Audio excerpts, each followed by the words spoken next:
Ang ganda ng lugar na ito. Napakaganda. Tayo po ay nasa kaitaasan. Nasa halos 1,500 feet ito. O sa 2,000 feet. Tagaytay. So ang lalim po niya ganun kataas o kalalim po yung bangin dito.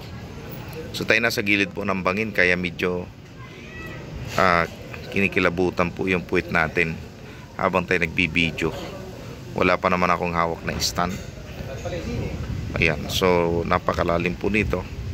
Bangin po talaga itong Tagaytay. Kaya pero dahil sa hanap buhay siguro matibay naman ang pagkagawa dito ng mga manggagawa, no? Kaya kainan po ito, kaya dito marami kumakain.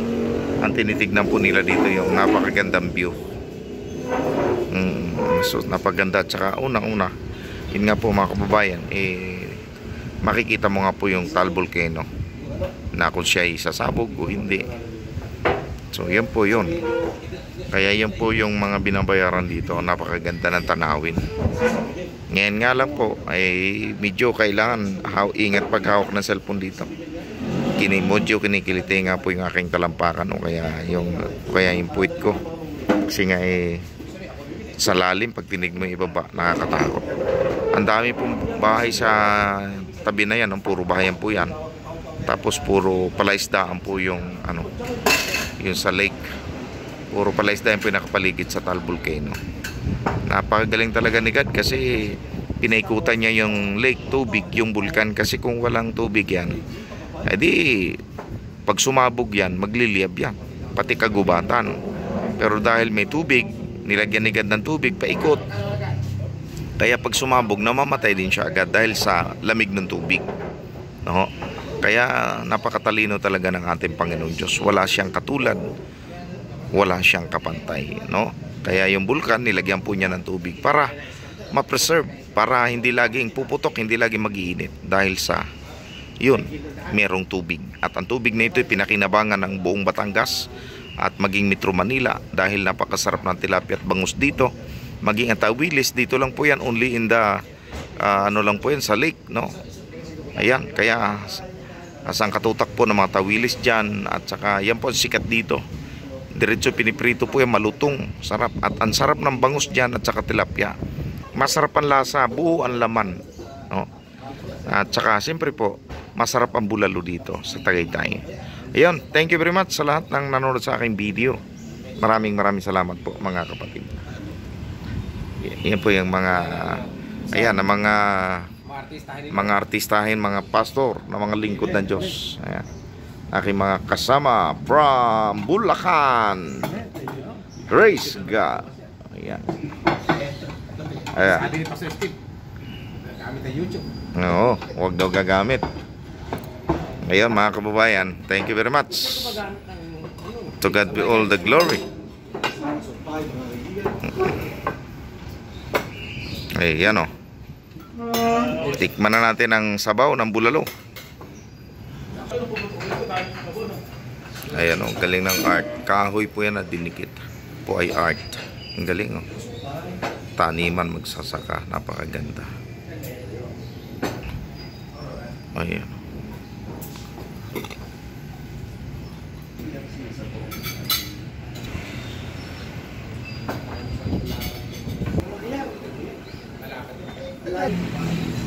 Ganda ng art oh.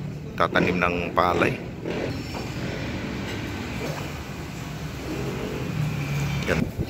Ito yung mga menu ng special bulalo. Yung harap ng Tagaytay. Medyo matraffic papuntang Nasugbu.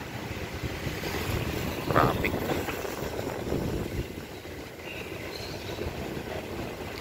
Ayan o.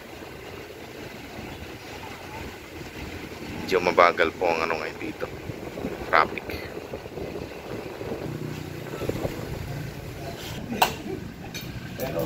Oh, bati. Hello. Wala pa yung ulam natin. Wala pa ba? Ayan. Wala pa yung ulam natin. Okay, thank you very much.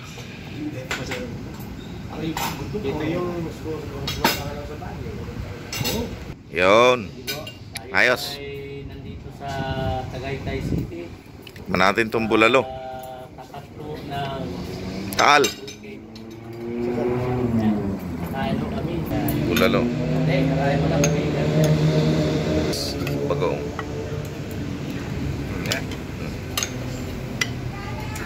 Ay, grabe. Subukan. At matikman ang bulalo. Tagaytay bulalo. In-order nila yung bulalo ah. Malamig na yung sabaw. Ha? Malamig yung sabaw? Kasi malamig ang panahon. Kaya dapat higupin na higupin yan. Kasi malamig agad. Lalamig agad yan eh. Kumain ka na. Dahil yung kumain na.